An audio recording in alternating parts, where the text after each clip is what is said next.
اس وقت تو پہلے پہلے کہ برما دیا حالت اتنے پیدا ہو جان. ہاں وہ بڑا بے نیاز ہے. ہاں جڑا دین نال غداری کرے وہ پھر یمن والے نو کدی ایسی کہ سینج ہو جانا ہے.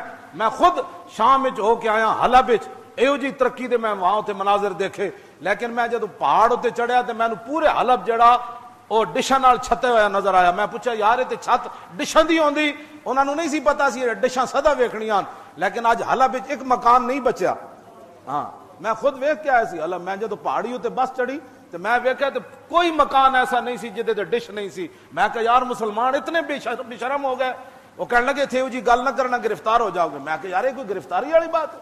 یہ بے حیا ہو گئے ہو تسی, تانوں پتہ نہیں تسی ساری رات ڈشاں ہی ویکھدے ہو. تو آج حلب وچ ایک مکان نہیں رہا, اودی تصویراں موجود ہیں. یہ مت کوئی سمجھے کہ سدا ہرے بھر وہ بڑا ڈاڈا ہے. ہاں جی اج تسی نہ اٹھے نا دین واسطے تو پھر انتظار کرنا, یہ تو حضور نے خود فرمایا, پھر انتظار کرنا سرخاندیاں